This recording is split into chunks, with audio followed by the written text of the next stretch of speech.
오늘은 우리가 창세기 85번째 시간으로 흉년을 대비하라 라는 제목으로 같이 말씀을 나누도록 하겠습니다. 하나님은 하나님의 백성들을 위하여 온 세상을 사용하십니다. 지금 하나님은 하나님의 택한 백성 아브라함과 그리고 그와 하신 언약을 이루시기 위하여 신실하게 하나님께서 하나님의 일을 하고 계시는 과정 속에 있습니다. 그래서 하나님께서는 그 언약을 이루시기 위해서 애굽의 제국까지도 사용하셔서 하나님의 뜻대로 모든 것을 운행하고 계시는 겁니다. 이 세상 나라는 그 흥망성쇠가 다니엘서의 말씀처럼 하나님께서 흥하게도 하시고 망하게도 하시며 일어나게도 하시고 패하게도 하시는 분이 하나님이라는 거예요. 그렇기 때문에 이 세상의 역사의 주관자는 오직 한 분 하나님 외에 없는 줄로 우리는 믿습니다.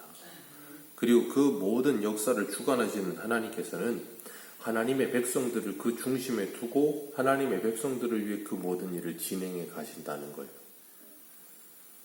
우리가 잘 아는 이사야 44장 28절을 보면 이런 말씀이 있습니다. 고레스에 대하여는 이르기를 내 목자라 그가 나의 모든 기쁨을 성취하리라 하며 예루살렘에 대하여는 이르기를 중건되리라 하며 성전에 대하여는 내 기초가 놓여지리라 하는 자니라. 아멘. 이사야 44장 때엔 아직 이 남유다가 멸망하기 전입니다. 한참 남았을 때 히스기야 때예요. 그런데 하나님께서 이런 말씀을 주시면서 나중에 히스기야 이후로 계속해서 지나서 남유다 13대 왕이 지나서 20대 왕까지 가고 난 후에 멸망해서 70년이 지나고 난 후에 있을 일에 대해서 기록하시면서 그때 하나님이 사용하실 페르시아의 왕인 고레스의 이름까지 지칭하시면서 그는 내 목자라 라고 말씀하세요. 나의 기쁨을 성취할 자요. 하나님께서 고레스를 그렇게 부르세요. 그리고 하나님께서는 45장에서는 하나님께서 고레스를 향하여서 나의 기뻐하는 자, 나의 기름 부음 받은 자라고 표현까지 하십니다. 그러시면서 하나님이 이사야 45장 4절에 이렇게 말씀하세요.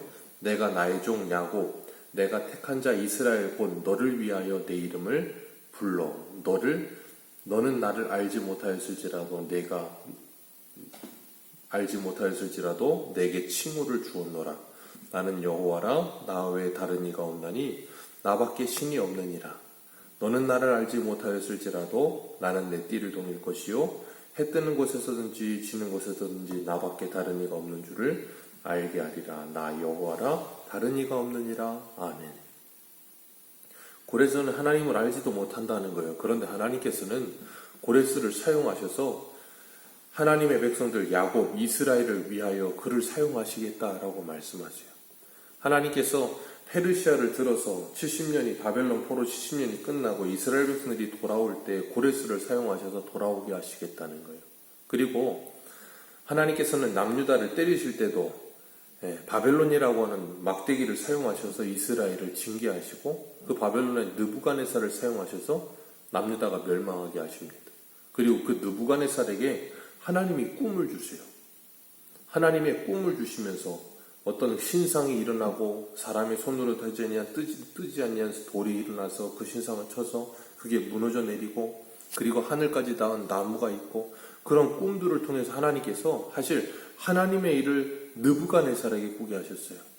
그런데 그 느부갓네살이 바벨론의 모든 박수들을 불러다가 그 꿈을 해석하게 하는데 그 꿈이 무슨 꿈이고 무슨 뜻인지 해석하게 하려고 하는데 아무도 말하는 사람이 없는 거예요. 그때 하나님께서 다니엘에게 그 꿈과 그리고 꿈의 해석을 주셔서 해석하게 하시죠. 하나님께서는 그렇게 하나님의 말씀을 두시고 그리고 그 말씀을 두시고 일을 행하실 때 하나님의 사람들뿐 아니라 세상에도 하나님께서 꿈으로 말씀하셨던 거예요. 그러니까 그 꿈이었다는 건 오늘날로 말하면 말씀으로 말씀하셨다는 거예요. 세상 나라에도 하나님께서 그렇게 말씀하시면서 그 세상 나라가 어떻게 될 것이고 이 세상이 어떻게 움직여질 것인지를 하나님께서 다 말씀하신다는 거예요. 그런데 문제는 뭐냐면 그 세상은 하나님께서 말씀하시는데도 그걸 깨닫는 사람이 없어요. 오늘 본문에도 말씀하고 있는 것처럼 이 애굽의 왕이 꿈을 꿨는데 그것이 무슨 뜻인지 알지 못해서 근심하며 괴로워했었잖아요. 그리고 그것을 그에게 알리는 사람이 하나도 없다는 거예요. 그걸 누구도 이 애굽 바로 왕에게 알려주는 사람이 없어요. 그래서 바로가 너무나도 괴로워하는 겁니다. 그때 누가 와요? 요셉이 와서 그 꿈을 해석해 주는 겁니다. 아무도 해석을 못하는데 요셉이 와서 해석을 해요. 이 다니엘서에도 느부갓네살의 꿈을 아무도 모르고 그 꿈의 해석도 모르는데 다니엘이 와서 하나님께서 알려주신 그 지혜를 가지고 다니엘이 와서 그 꿈을 해석하고 꿈이 무엇인지를 말해줍니다. 그걸 통해서 하나님께서는 우리들에게 뭘 보여주고 계시는가 하면 하나님이 행하실 일을 이 세상에 말씀하시는데 세상이 알아듣지 못하는 거예요. 그리고 하나님의 택한 백성들이 와서 그 말씀이 무슨 뜻인지를 해석하고 가르쳐주는 거예요. 그 일이 오늘날도 일어나고 있다는 거예요. 그래서 오늘 24절 같이 한번 읽습니다. 24절입니다. 시작. 그 가는 이삭이 좋은 이삭을 섬기더라. 내가 볼 정술가에게 말하였으나 그것을 내게 그녀가 말하느니라. 아멘. 누구도 없어요. 그런데 하나님의 사람 요셉만이 그 꿈을 해석합니다. 그게 하나님의 계획과 하나님의 모든 뜻이라는 거예요. 그래서 하나님께서 보이실 일은 이것이다 라고 하면서 7 좋은 남손은 7 풍년이고 7 좋은 이삭도 똑같은 겹친 꿈이다.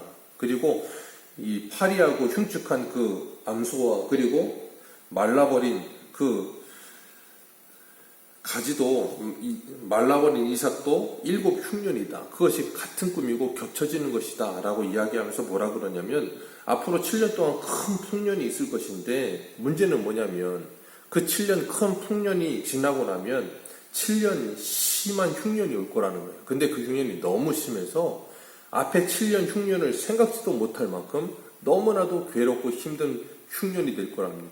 그래서 그 흉년으로 인하여서 그 애굽 땅이 30절 말씀에 뭐라 그래요? 기근으로 망할 것이다. 그렇게 심한 기근이 찾아올 것이다 라고 이야기를 해요. 그렇게 그 땅이 7년 흉년으로 망하게 될 것인데 거기서 끝내는 게 아니라 해석을 주죠. 무슨 해석이냐면 그 흉년을 어떻게 대비할 것인가를 해석을 줍니다.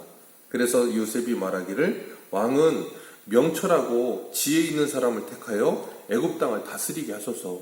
그리고 감독관을 두어서 7년 풍년 때 모든 곡식에 세금 25%를 거두어서 5분의 1을 거두어서 각성에다가 다 곡식을 쟁여두게 하라고. 그게 7년 흉년이 찾아올 때 그걸 대비하기 위한 방법이라고 해결책까지 다 알려줍니다. 그러니까 바로에게 지금 요셉의 말은 뭘로 들리겠어요? 복음으로 들리는 거예요. 기쁜 소식으로 들리는 거예요. 왜?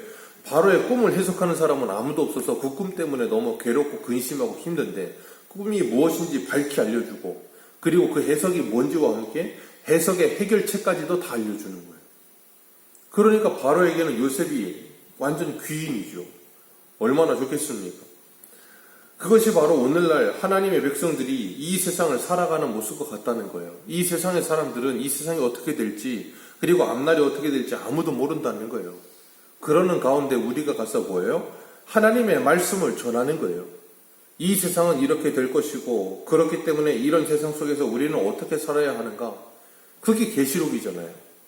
계시록의 말씀을 가지고 하나님께서 7 인재앙과 나팔재앙과 대접재앙을 이 땅에 쏟아부으셔서 이 세상이 이렇게 하나님의 심판을 받게 되는데 그런 가운데 우리는 그것을 대비해야 되는데 그 대비하는 방법이 뭐라고요? 예수 그리스도 안으로 피하는 거예요. 예수 그리스도 안으로 피하는 겁니다. 어제도 북한이 우주 비행을 로켓을 쐈는데 그게 떨어졌다는 거예요. 그걸로 인해서 전쟁이 났다고 문자가 오갈쑥 나서 사람들이 어디로 피해야 되는지 모르겠다고 우왕좌왕했다는 뉴스를 본 적이 있어요. 그런 것처럼 사람들은 그런 일이 일어날 때 어디로 가야 되겠는데 어디로 갈지를 모르는 거예요. 우리들도 마찬가지입니다. 이 세상을 살아가면서 세상이 앞으로 점점 더 어려워질 것이고 점점 더 사랑이 식어질 것이고 점점 악은 관영해져 갈 것이고 그런 세상 속에서 우리가 세상을 살아가면서 어떻게 대비하는 거예요? 예수 그리스도 안으로 대피하여 그 예수 그리스도 안에 사는 거예요. 그게 바로 우리가 대비해야 될 대비책인 거예요. 다른 무엇이 없습니다. 그래서 성도는 예수 그리스도 안에서 믿음으로 살다가 주님 품에 안기는 거예요. 그게 우리의 대비책이에요. 왜 그런가 하면 우리에게는 영원한 천국이 있음을 믿기 때문에 그게 가능한 대비책입니다. 안 그러면 세상 사람들처럼 뭐 다른 무슨 대비책을 마련해야 되겠죠. 그런데 그게 아니라는 거예요. 요셉은 바로의 꿈을 해석해주고 어떻게 대비해야 하는지를 모두 다 알려줍니다. 그런 지혜가 오늘날 그리스도인들에게도 분명히 있다는 거예요. 그래서 전도서 11장 9절을 보면 이런 말씀을 하세요. 청년이여 내 어릴 때를 즐거워하며 내 청년의 날들을 마음에 기뻐하여 마음에 원하는 길들과 내 눈에 보기에 좋은 대로 행하라. 그러나 하나님이 이 모든 일로 말미암아 너를 심판하실 줄 알라. 이걸 아는 게 뭐라고요? 지혜요. 그래서 너는 청년의 때 너의 창조자를 기억하라. 곧 곤고한 날이 이르기 전에 나는 아무 낙이 없다고 할 해가 가깝기 전에 해와 빛과 달과 별들이 어둡기 전에 비 뒤에 구름이 다시 일어나기 전에 네 창조자를 기억하라. 그게 바로 대비책이라는 거예요. 우리의 인생의 대비책. 그렇기 때문에 우리는 이 땅을 살아가면서 뭐예요? 요셉이 바로에게 이런 일들이 있을 것이고 이런 일들을 이렇게 대비하십시오 라고 이야기해 주듯이 이 세상이 어떻게 될 것인지를 말해주고 그 세상의 이런 모습 속에서 우리는 어떻게 대비해야 될지를 가르쳐 주는 것. 그게 우리 입술로만이 아니죠. 사도 바울은 로마서 12장에서 이렇게 말을 해요. 그러므로 형제들아 내가 하나님의 모든 자비하심으로 너희를 권하노니 너희의 몸을 하나님이 기뻐하시는 거룩한 산제사로 드리라. 이는 너희의 드릴 영적 예배니라. 너희는 이 세대를 본받지 말고 오직 마음을 새롭게 함으로 변화를 받아 하나님의 선하시고 기뻐하시고 온전하신 뜻이 무엇인지를 분별하도록 하라. 그게 바로 대비하라예요. 다른 무엇이 아니고 그게 바로 오늘을 살고 있는 성도들에게 주시는 하나님이 대비책이에요. 예수님은 오늘도 우리에게 이 큰 성 바벨론과 같은 세상은 무너질 것이다 라고 가르쳐주고 계세요. 하나님께서 요셉을 통하여서 이 큰 성 애굽이, 이 제국인 애굽이 그 7년 흉년으로 인해 30절의 말씀처럼 망하게 될 것이다. 그런데 그 7년 흉년 때 그것을 곡식을 거두어 두었다가 흉년을 준비할 수만 있다면 36절의 말씀처럼 이 흉년으로 말미암아 망하지 아니하리이다. 그게 요셉이 바로에게 주는 해결책이었어요. 오늘 우리가 세상에 줄 수 있는 해결책이 바로 예수 그리스도예요. 너희들은 그 하나님의 심판을 대비하고 예수 그리스도 안으로 피하라. 그리고 그 세상에게 그 대비책을 알려주는 삶을 사는 게 바로 우리의 삶이에요. 그래서 우리는 입술로 세상에 복음을 전하고 우리의 삶으로 거룩한 산 제사를 드리며 세상 사람들에게 어떻게 살아야 될지를 보여주는 삶을 사는 것. 그게 바로 세상의 빛과 소금인 그리스도인들의 사명인 줄 믿습니다. 오늘도 이 하루를 살아가시면서 그 하나님과 동행하시고 우리의 사명에 충실한 복된 하루 되시기를 축복합니다. 기도하겠습니다.